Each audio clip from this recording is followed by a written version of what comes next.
el endostio, la capa fibrosa de la dura madre, la capa celular de la dura madre, la aracnoides, las trabéculas aracnoideas, el espacio subaracnoideo donde está el líquido cefalorraquídeo, la pía madre, ¿no? Que es la que está más pegada al cerebro.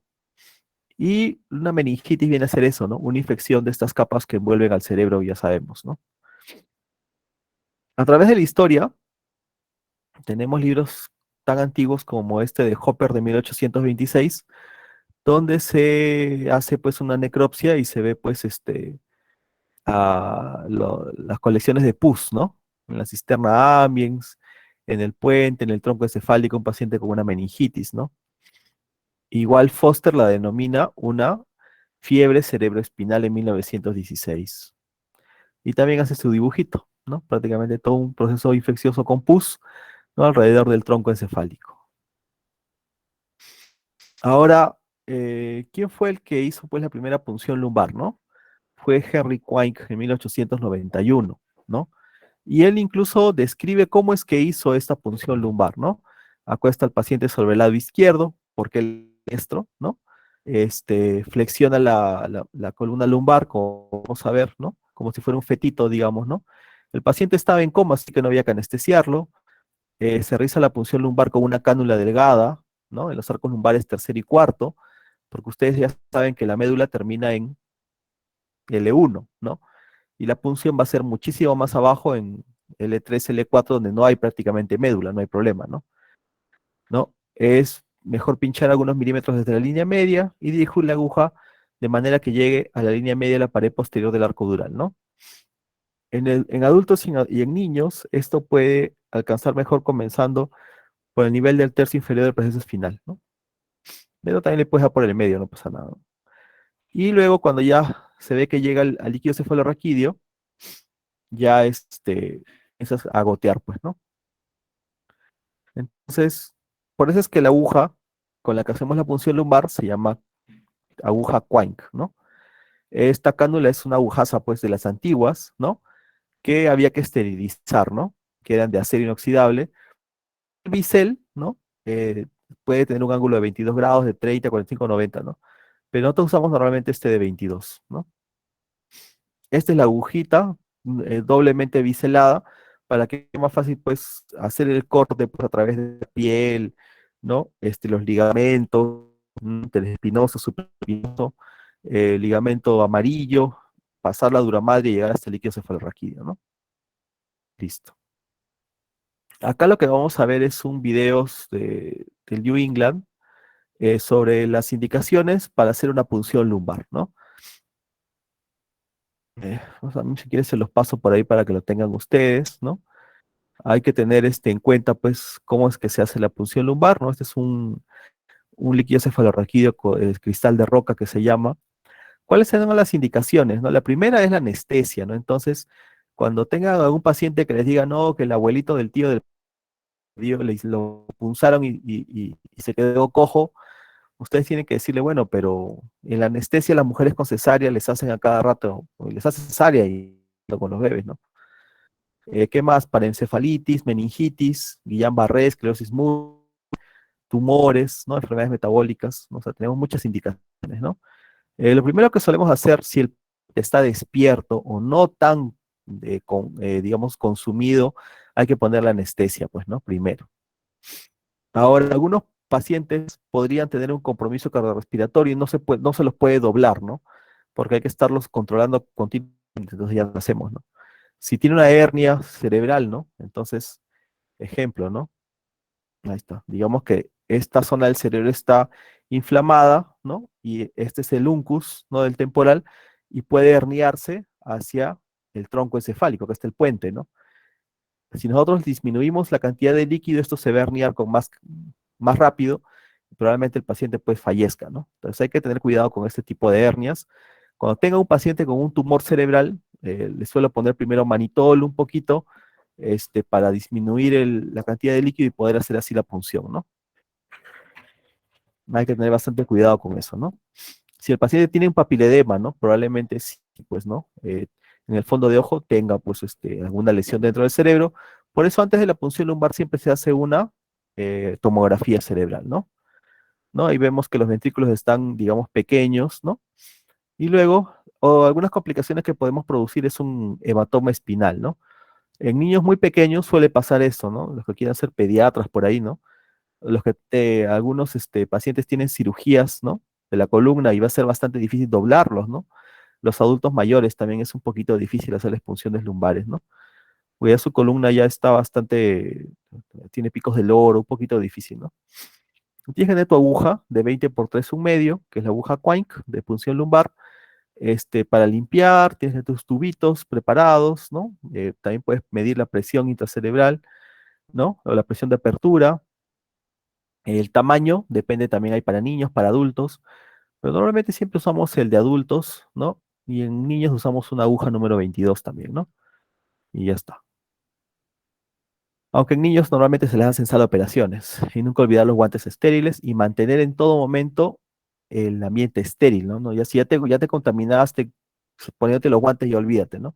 Se puede ser echado o sentado, ¿no? Sentado doblando bien la columna o echado, ¿no? Normalmente lo hacemos echado porque el paciente de repente le da un síncope y ya se queda ahí, ¿no? Si estás sentado y no lo agarras, se te va a caer, ¿no? Entonces, normalmente hay que tener bastante cuidado y se le hace sentado al paciente, ¿no? Como ven, con las piernas dobladas, se puede medir la presión de apertura, ¿no? En milímetros de agua, ¿no? Acá el paciente, ¿no? Esto siempre hay que decir a las personas, ¿no? Que por si acaso hay que doblarse bien para que se abra el espacio, ¿no? Y cuando se abre el espacio es más fácil hacer la punción lumbar, ¿no? Porque si no se dobla bien el paciente, no se va a poder, ¿no? ¿No? Y que la cama, el paciente esté pues bien recto, ¿no? Con respecto, su columna con respecto a la cama, ¿no? Para poder entender bien la anatomía, ¿no? Porque si no vamos a fallar, ¿no? Si hacemos una línea de la cresta ilíaca, vamos a encontrar el espacio entre L4, ¿no? Y L5. Y podemos hacerle un espacio por arriba y un espacio por abajo, y como ven, la médula termina acá, en L1, ¿no? Entonces no vamos a tocar la médula, vamos a hacer la punción mucho más abajo, ¿está bien? De más o menos, si hacemos una línea recta desde la cresta ilíaca, encontramos L4, ¿está bien? Y lo podemos hacer por encima, y bueno, los gringos pues que son más seguros pues le ponen un puntito, nosotros ya calculamos nomás, ¿no?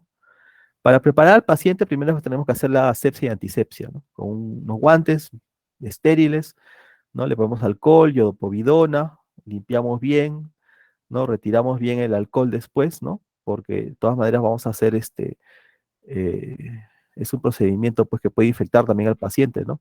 Entonces todo tiene que estar limpio, ¿no? Ponemos, como les digo, la anestesia en pacientes pues que estén aún medio despiertos, ¿no? Algunos están ya bien soporosos, comatosos, no se les pone anestesia, ¿no? A otros, digamos, como este joven que está un poco ansioso, ¿no? Le ponemos de repente un diazepancito para dormirlo, o también les podría yo decir que le pongan pues silocaína en parche y le dejen ahí unas horas antes la silocaína, ¿no? Antes de la punción, ¿no? Porque lo que duele pues es la introducción de la aguja, ¿no? En la piel, ¿no? Ahora acuérdense que la aguja debe ir en este ángulo, ¿no? Como de 30 grados, como y subiéndola hacia, como quisiéramos punzar el ombligo, digamos, ¿no? Ahora, otra cosa que hay que tener en cuenta es que no es que es como un cuchillazo que le metes ¿no? No, miren cómo lentamente va introduciendo la aguja, no le mete un cuchillazo de frente pues a la espalda, ¿no?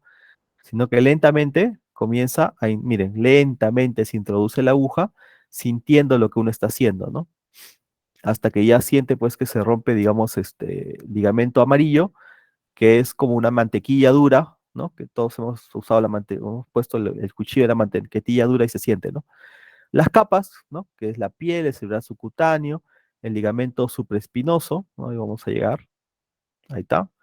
El ligamento interespinoso ya lo conocemos, el ligamento amarillo, ¿no? Que es esta mantequilla que les digo, el espacio epidural posterior, la dura madre, que ya no se siente mucho porque más se siente el ligamento amarillo, y luego, ping, sientes un poquito de resistencia y llegas, ¿no? Al espacio subdural, ¿no? Y comienza pues el goteo de líquido, ¿no?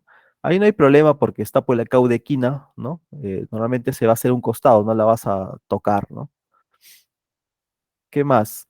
Retiras pues el mandril, que es esta cosita negra en este caso, y probablemente ahí comienza a salir el líquido, ¿no? Si no sale, no hay que alocarse, ¿no? De repente hay que introducir un poquito más, no hay que calcular, o retirar nuevamente y volver a introducir, ¿no? No hay problema, no hay que alocarse y sacar la aguja, y luego ya comienza pues el goteo de líquido cefalorraquídeo, ¿no? Que hay que ponerle un frasco estéril. A veces también pues hay sale un poquito de sangre, pero luego se limpia, ¿no? No hay problema, suele pasar, ¿no? Porque vamos a pasar igual a través de vasos sanguíneos, ¿no? O justo tocas por ahí un vaso sanguíneo, ¿no? Listo. Ahora, si no te sale, tendrías que hacer, pues, en otro lugar, ¿no? La aguja a veces cuando se tapa y no sale líquido, hay que girar, ¿no? Y esto ya es algo traumático, ¿no? Normalmente en pacientes muy gorditos, bien difícil hacer una punción lumbar, ¿no? Entonces se tapa y ya, esa aguja tienes que botarla y usar otra, ¿no?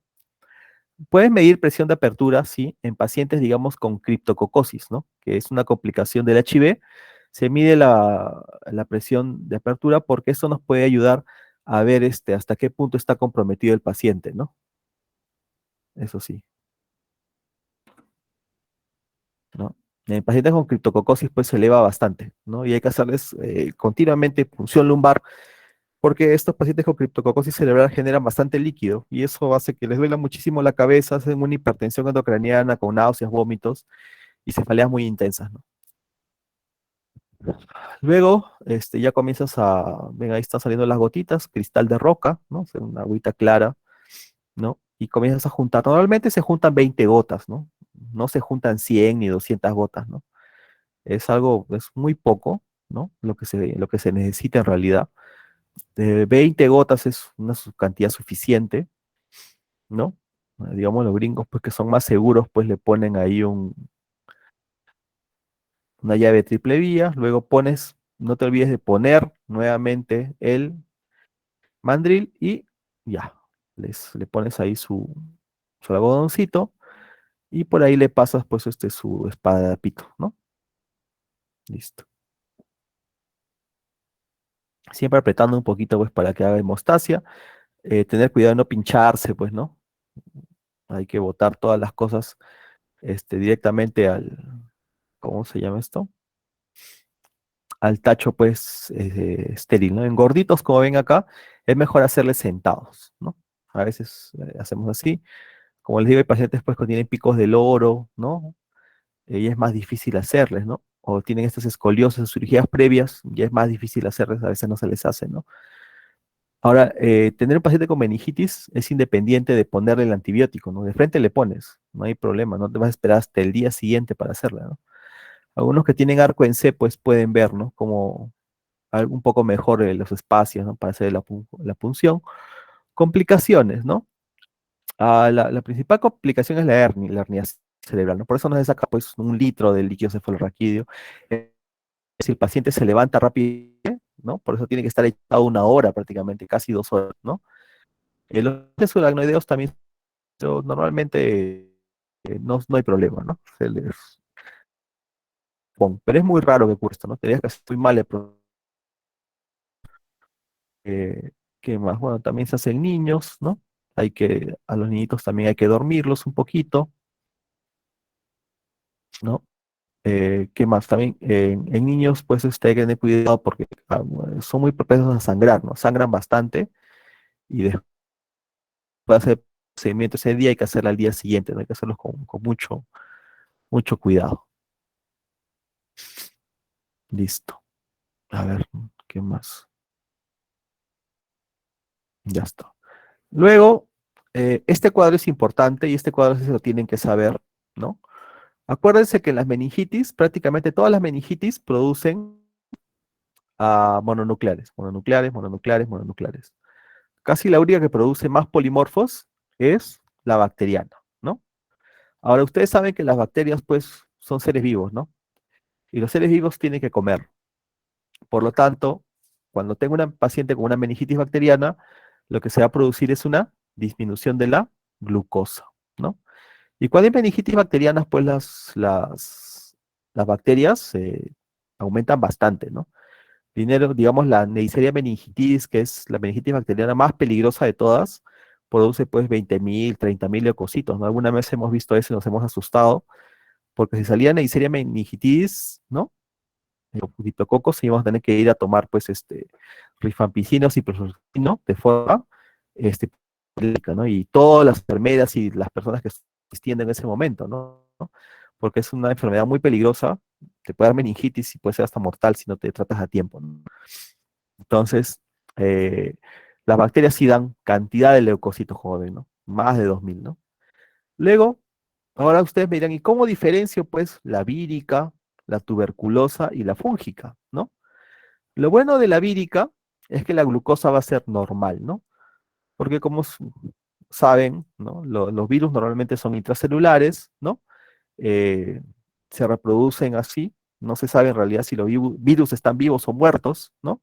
Como el pollo, no se sabe si está vivo o muerto, porque lo único que hacen es introducir su ADN y, ¿cómo se llama? Reproducirse así, ¿no? O su ARN. Normalmente un ser vivo lo que va a hacer siempre es el ATP, ¿no? El ciclo de, ¿no? Va a producir energía, un ser vivo, ¿no? Entonces los virus solamente pues ponen su material genético, ¿no? Entonces ahí hay una disyuntiva aún. Por lo tanto, cuando hago una punción lumbar y salen menos de 300 células con mononucleares y la glucosa es normal, tendría que pensar en una infección vírica. ¿Está bien? Es una infección vírica. Si la glucosa sale normal. ¿Qué más? Fúngica, ¿no? Entre 50 y 500 células, pero cuando es fúngica, la glucosa sale baja, pero suele salir pues este asunto de la tinta china positiva, ¿no? La tinta china me dice que es un hongo, que es lo que tiene ahí el paciente. Y acuérdense que para que un paciente tenga un hongo en el líquido cefalorraquídeo, ¿no? Un criptococo o algo así, tiene que tener algo muy especial, ¿no? Que es que esté inmunodeprimido, ¿no? Ejemplo, paciente que con artritis reumatoide usa muchísimo tiempo, pues, corticoides, se le bajan las defensas y puede hacer este tipo de problemas, ¿no? Pacientes con trasplante renal se ha visto también, pacientes con HIV-Sida, ¿no? También es frecuente. Y en nuestro medio, en Tacna, ¿no? Tenemos, pues, las meningitis tuberculosas, ¿no? Entonces, si tiene mononucleares entre 50 y 300 células con glucosa baja, lo más probable es que sea pues una meningitis tuberculosa en Tacna, ¿no? Es frecuente, ¿no? También en pacientes inmunodeprimidos con HIV es muy frecuente, ¿no? Casi todos los estudios de las meningitis tuberculosas tienen que ver con pacientes con HIV. Ah, ¿y qué más? Bueno, les hacemos helada también, ¿no? Que helada es muy inespecífico, pero si además sale positivo, nos suma un dato más, ¿no? Si sale negativo, no importa, ¿no? Es así. Muy bien. ¿Y cómo funciona? Esto es pues como una guerra, ¿no? En una guerra tú tienes soldados que están hechos de proteínas, ¿no? Digamos que los tanques también son proteínas, ¿no? Tanques buenos, como los rusos, y tanques malos, como los nazis, y se pelean entre ellos, ¿no? Entonces va a haber muerte, ¿no? Y cuando hay muerte, hay destrucción celular. Y cuando hay destrucción celular, hay aumento de proteínas. ¿Qué más? En una meningitis bacteriana, tuberculosa o fúngica, tiene que haber consumo de glucosa de todas maneras, ¿no? ¿Por qué? Porque cada uno de estos soldaditos tiene que comer, ¿no? Y cuando las bacterias comen y los leucocitos comen, lo que sucede es que la glucosa disminuye, ¿no? Entonces, más o menos esa es la lógica, ¿no? Y nada, pues todo esto es repetición, ¿no? Entonces, si la glucosa está normal y tiene mononucleares, es vírica, ¿no? Si la glucosa está baja y tiene tinta china, es hongo. Si la glucosa está baja, ¿no? Y tiene mononucleares, lo más probable es que sea tuberculosis, ¿no? Y si tiene ADA positivo, te ayuda un poquito más, ¿no? También el contexto es muy importante, ¿no? Que vamos a revisar los contextos, ¿no? Y si sale pues altísimo los leucocitos, pues 20.000, 3.000, 5.000, con polimorfos nucleares y glucosa baja, son bacterias, bueno. Vamos a ver ejemplos también, ¿no? Para quedar ahí. Digamos, hay características clínicas por edades, ¿no? Digamos en neonatos, en infantes, ¿no? Normalmente, no sé si ustedes tienen hermanitos o han visto animales pequeños. Los niños corretean, juegan, lloran. Un niño sano es un niño juguetón, ¿no? Un niño sano es un niño que llora, ¿no? Un niño sano es un niño que hace berrinche, ¿no? Es un niño sano, ¿no? Porque, bueno, hace vale lo que quiere, bueno. Eso es bueno. Un niño enfermo no dice nada, no hace nada, se apaga como una vela, ¿no? Eso, ahí sí asústense. Ese es un niño enfermo, ¿no? El niño que grita, que mete bulla, que llora con fuerza, Es un niño, pues, más o menos todavía aguanta, ¿no? Pero un niño tranquilito, tranquilito ya no, ¿no? Y eso pasa en las meningitis, ¿no? Vemos niños así, ¿no? Letárgicos, muy somnolientos, tranquilitos, ¿no? Entonces ya pensar que puede tener de repente una meningitis. Depende del contexto también, ¿no? Porque si ha vomitado 80 veces, también puede estar así, ¿no? Tiene derecho. Si ha hecho pues 20 cámaras de diarrea, también, ¿no? Entonces ahí depende del contexto, ¿no? No tiene nada de eso, pero poco a poco se nos iba apagando, ¿no? Normalmente estos niños pues pueden tener fiebre o no, ¿no? No, el niño suele pasar eso, ¿no? Puede haber o no fiebre, normalmente no hay fiebre, ¿no? Y eso desorienta también bastante a las personas, ¿no? A los médicos que no tienen mucho conocimiento de esto. Y algunos pueden tener convulsiones, ¿no? Incluso, ¿no? La rigidez de nuca no es común, ¿no? A veces uno dice, tiene que haber rigidez de nuca para que haya meningitis, ¿no? Normalmente en neonatos y en infantes lo que pasa es que se apagan, ¿no? Eso suele lo más frecuente, ¿no? Factores de riesgo, niños prematuros, con bajo peso al nacer, infecciones, ¿no? Durante el parto, el trabajo de parto, síndrome de Down, ¿no? Vamos a ver un caso clínico real, pues, ¿no? Este es un recién nacido de 4 meses, de sexo masculino. Su madre lo nota menos activo, ¿no? Esta es la palabra, menos activo. Un niño a los 4 meses, su única función en la vida, aparte de convertir oxígeno en CO2, es lactar, lactar con ganas, pero lacta menos de lo habitual. La hermana mayor presentó una otitis días previos, ¿no? Y tú sabes que los niños, pues, la hermana mayor seguro lo estaba besando, agarrando, cargando, ¿no? Y la temperatura está levemente elevada, pero no hay rigidez de nuca, que es lo clásico en los pequeñines de 4 meses. Le hacen la punción lumbar por el letargo, ¿no? Entonces, eso es lo que nos tiene que llevar a este diagnóstico. Tiene 350 células, ¿no? 80% neutrófilos, proteínas altas, las proteínas normales tiene 280, o sea, hay una guerra en su espacio sudoereo. Glucosa en 20, lo normal es 40. Glucosa baja, ¿no? Y la encuentran un coco gran positivo, ¿no? Entonces le diagnostican una meningitis bacteriana y le indican cefotaxima, dexametasona porque es un desinflamante, 14 días, y nada, se recobra pues el niño, ¿no? Y una típica meningitis neumocócica, paciente no vacunado, ¿no? Entonces ahora que no te vacunes, ¿no? Tener en cuenta que nosotros no estaríamos vivos si no nos hubiéramos vacunado, ¿no? Entonces, las vacunas hacen que existan pues tantos seres humanos en el planeta, ¿no? Si no se vacunan, probablemente mueran, ¿no? De tosferina, ¿no? Que es algo terrible, sarampión, ¿no? Enfermedad horrible, ¿no? Nunca le vi, gracias a Dios, ¿no? Pero sí vi las reas por rotavirus, ¿no? Eran terribles, ¿no? En la época de Chino, en los años 90, yo todavía estaba en el colegio, pero cuando yo vi la última parte de eso, ¿no? Cuando ya estaba ¿no? Los chiquitos en el internado, ¿no? El 2003, llegaban y imagínate cuántos años duró eso, ¿no? Pero flacos, pues, ¿no? Y seguían haciendo diarrea, diarrea, diarrea, diarrea, se iban en diarreas, ¿no? Y nada, con la vacuna del rotavirus, unas gotitas, casi los chiquitos no hacen diarrea, ¿no? Entonces, no se olviden que las vacunas son importantes, ¿no? ¿No? Para actualizar la base de datos de virus, ¿no? O para ver, pues, para matar, ¿no? Más gente, ¿no? Lo mejor es un psicosocial que diga que las vacunas, pues, te ponen un chip y después ponen la recarga y después te cambian de plan, o cosas locas, pues, como esas teorías antivacunas, ¿no? ¿No? Hay un cómic, ¿no?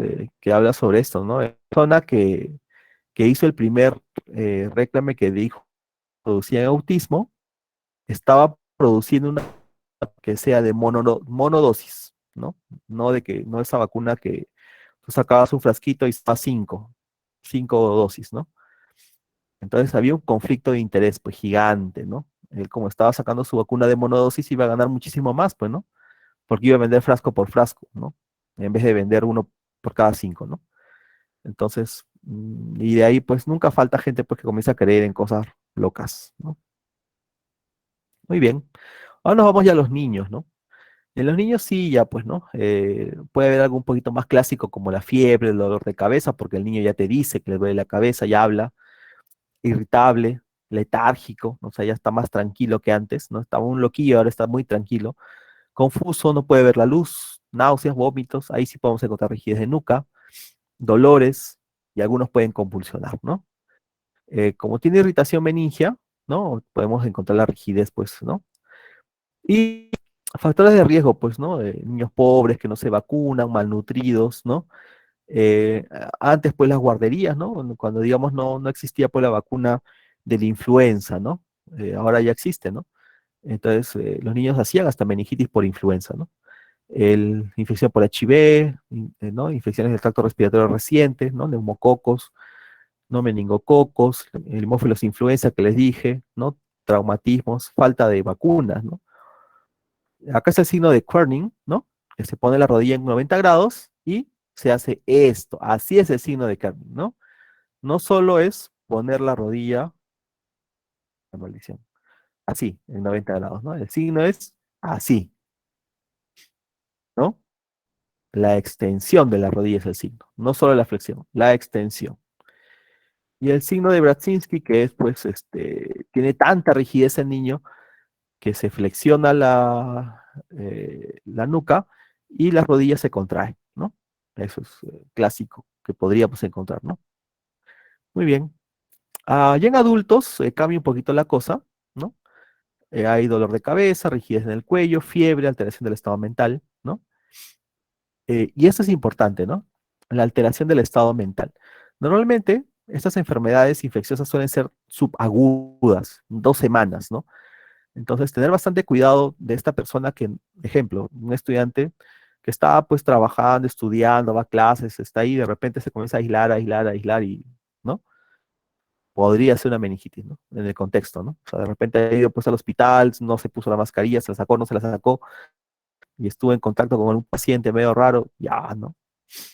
Hay pacientes, digamos, adultos que hemos tenido, digamos, el soldado Ryan, ¿no? Que era del ejército, y nada, un soldado pues bien, ¿no? O sea, corre todos los días, ¿no? Se levantan a las 5 de la mañana y corren y hacen ejercicios, pero él ya no, ¿no? Le comenzó a doler la cabeza, le encontraron una fiebre suavecita, pues una febrícola, 38,5, 38,5, 38, ¿no? Entonces lo mandan a la enfermería y estuvo echado ahí casi una semana en la cama, no se podía levantar, pues, ¿no? No podía ver la luz, ¿no? La fotofobia intensa, ¿no? Y alteración del estado mental, estaba como que en la luz, sí, ajá, no te decía nada. Ya llega su esposa y lo saca de ahí, lo lleva pues a una clínica, le dicen que era una gripe, ¿no? Porque también tenía un proceso medio como gripal, pero seguía igual. En la casa también estuvo una semana más echado en la cama sin hablar con nadie y decir, ajá, ajá, ajá, hasta que convulsiona. Cuando convulsiona recién se asustaron y lo trajeron al hospital, ¿no? Hicimos punción lumbar y nada, una meningitis, pues, ¿no? Tuberculosa, ¿no? Tenía mononucleares y glucosa baja y ADA positivo y había tenido HIV, ¿no? Entonces, la cargo, la somnolencia, la fotofobia, te llevan a pensar en meningitis en un paciente que no tiene más cosas, ¿no? Glucosa normal, hígado normal, riñón normal, sin diarrea, sin vómitos, ¿no? Listo. Algunos pacientes pues reciben analgésicos y corticoides, ¿no? El soldado Ryan así estuvo, ¿no? Le dieron dexametasona y ceftriaxona, ¿no?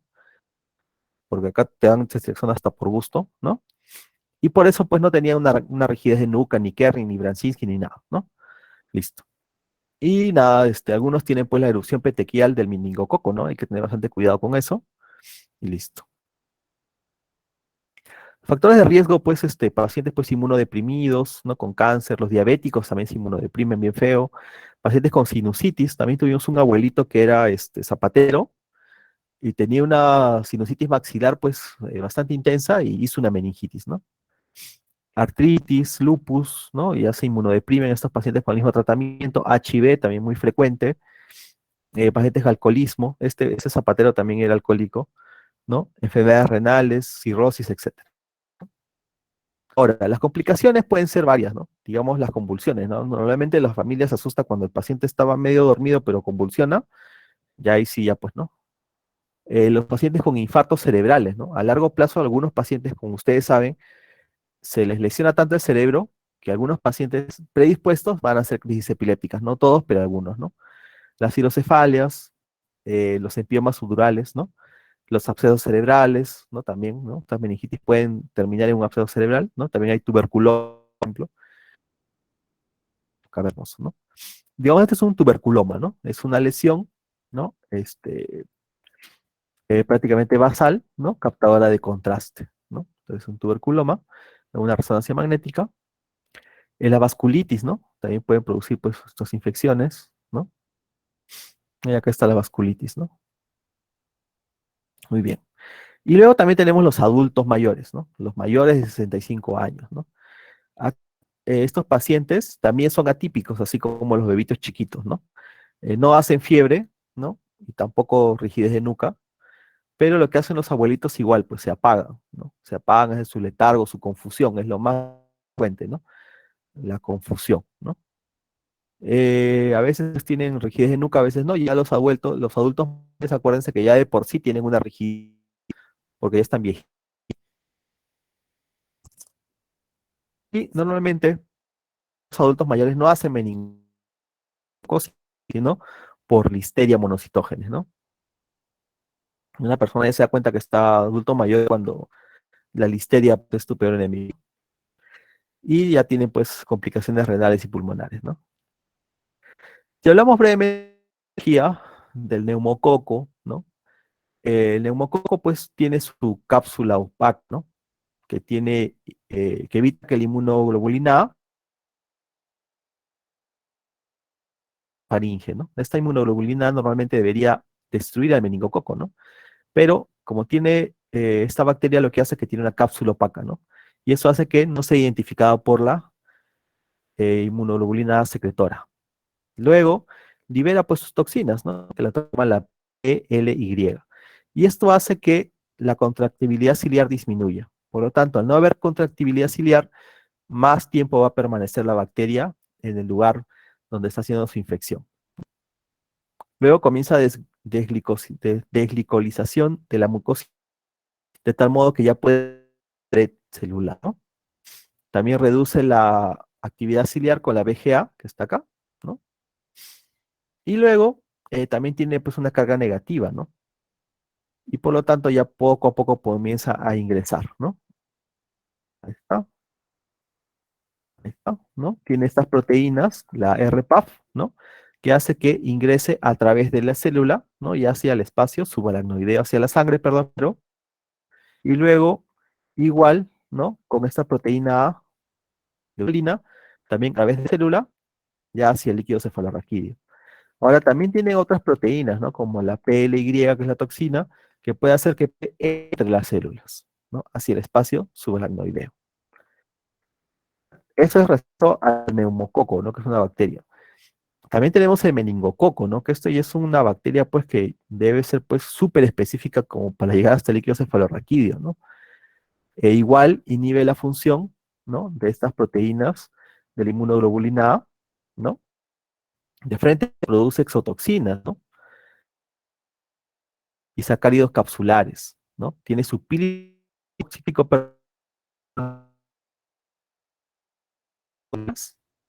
ahí está, pasa a través de las células hacia la sangre y luego junto con la fibronectina y estos marcadores OPC pasan entre la célula o a través de la célula, ¿no? De la barrera hematoencefálica llegando finalmente, pues, hacia el líquido cefalorraquídeo, ¿no? Y acá, como siempre, pues, se produce la cascada de la inflamación, ¿no? Que eso es clásica en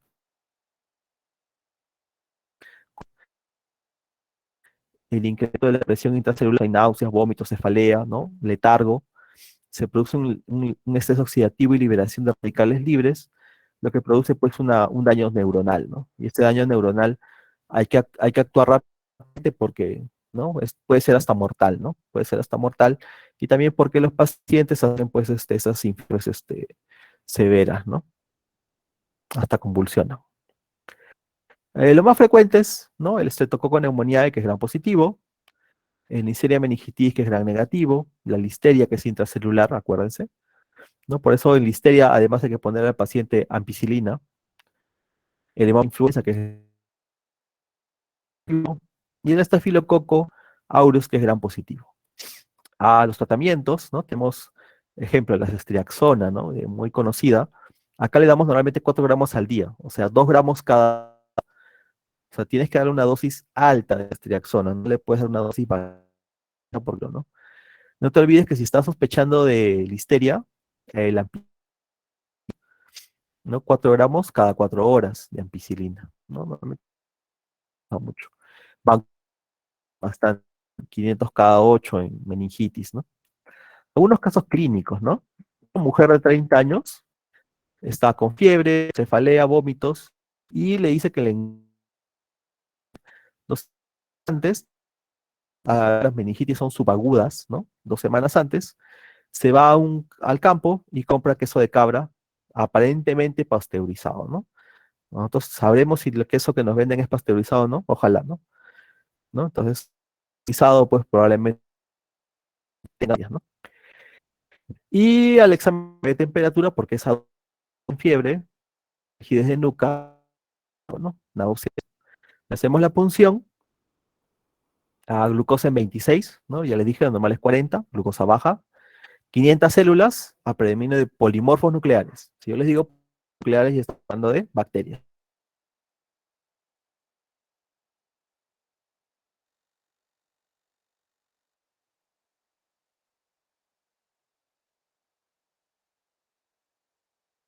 Le hacen PCR, hay que pensar en listeria, ¿no? Y le ponen ampiceftriaxona y ya mejora la paciente, ¿no? Entonces, acordarse, pues, ¿no? La listeria puede vivir, pues, en estos quesos de cabra no pasteurizados, o en adultos mayores también suelen tener listeria, ¿no? Esas son listeria intracelular, miren qué bonito. Acá está la listeria intracelular, ¿no? Genial. Otro caso clínico es este paciente de 45 años que se cae de su motocicleta y está sin casco, ¿no? Entra con un paciente que tiene moto, pues normalmente pues, ya, ¿no? Y sí.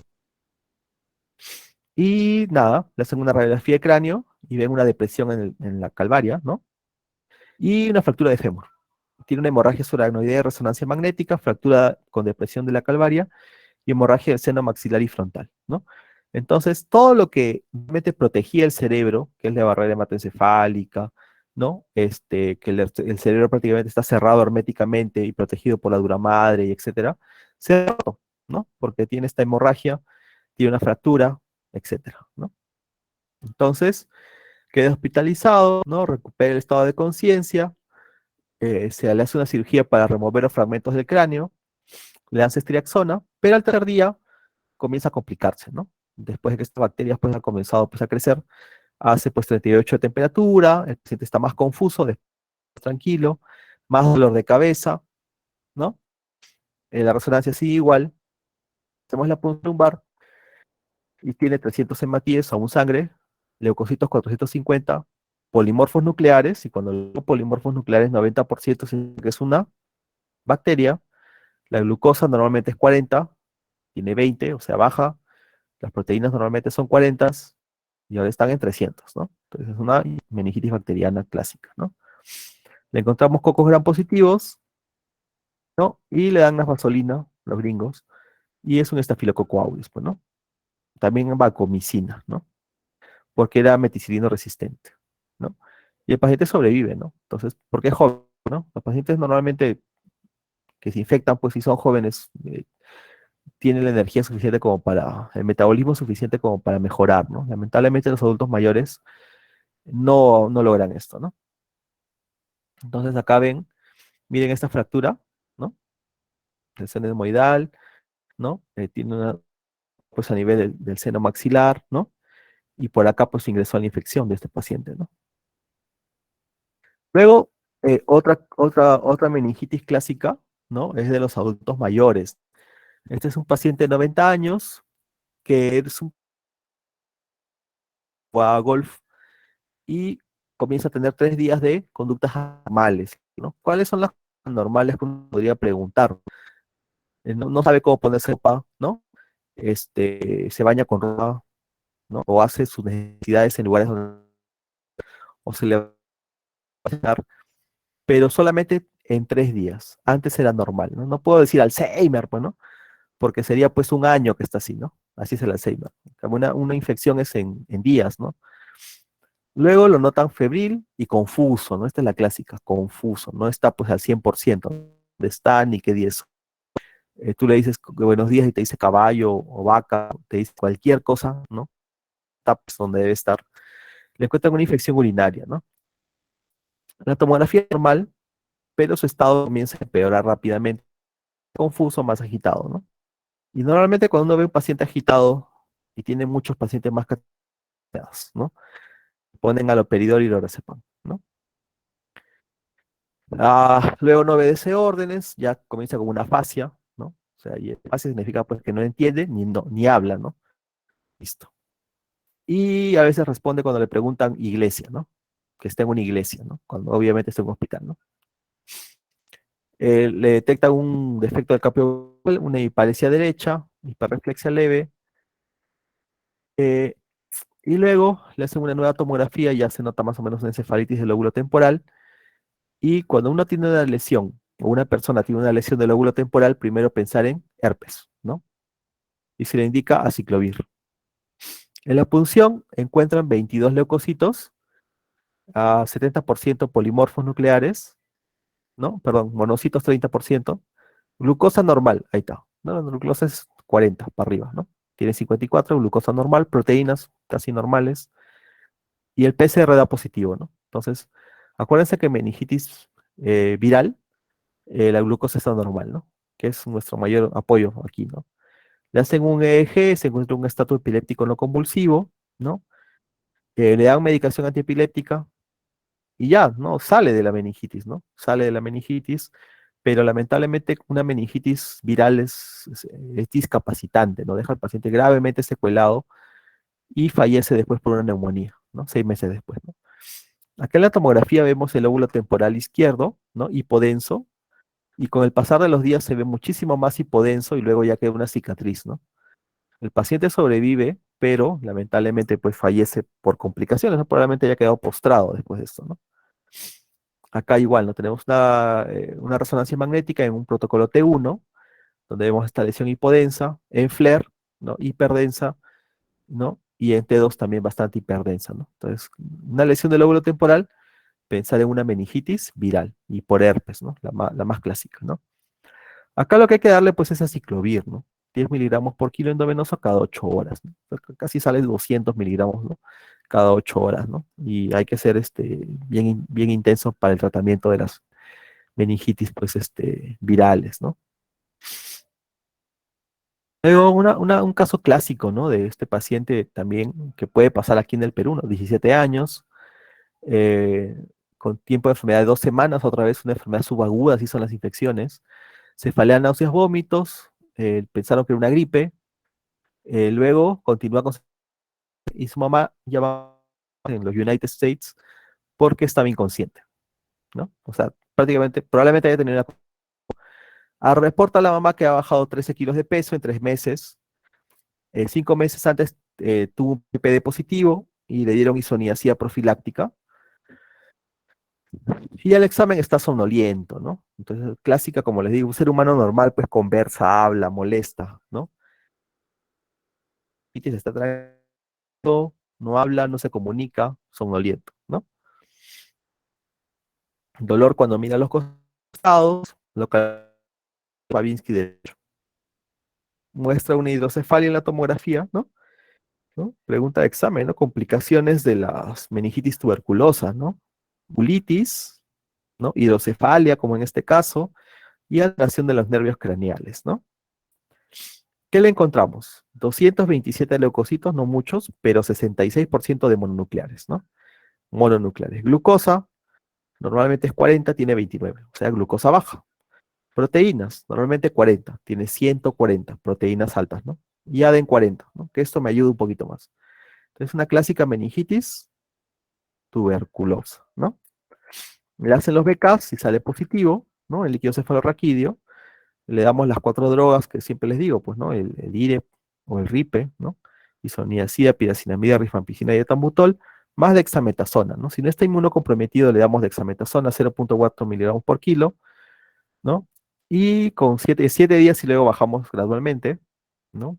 La dexametasona es importante porque acuérdense que el cerebro no tiene a dónde expandirse.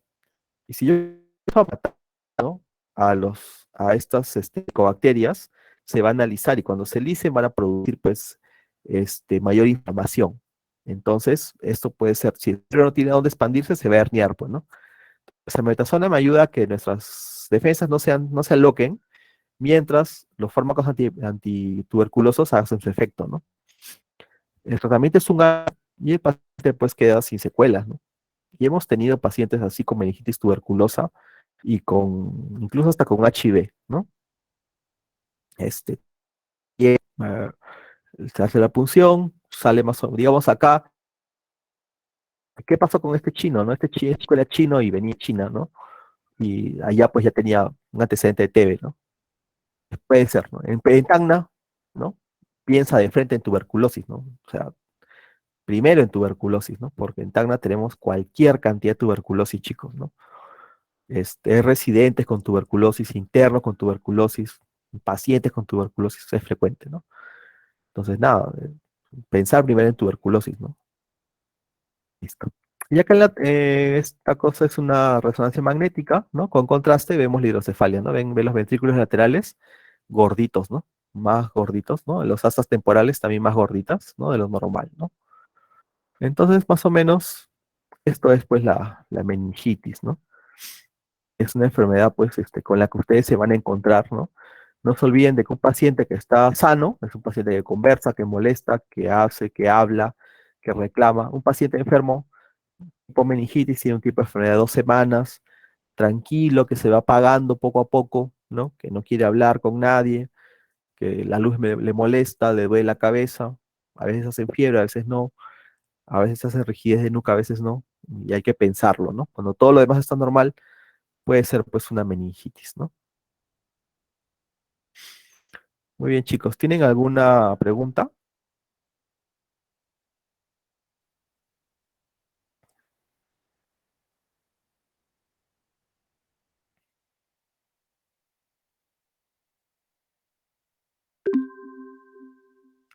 Perfecto. Listo, chicos. Nos vemos. Entonces el examen es el día 19, creo, ¿no? Al martes. Ya, entonces, listo. Creo que me falta colgar solamente la clase de tratamiento de las epilepsias y nada, ya estamos listos para nuestro examen. El día lunes tienen examen práctico, los que van conmigo,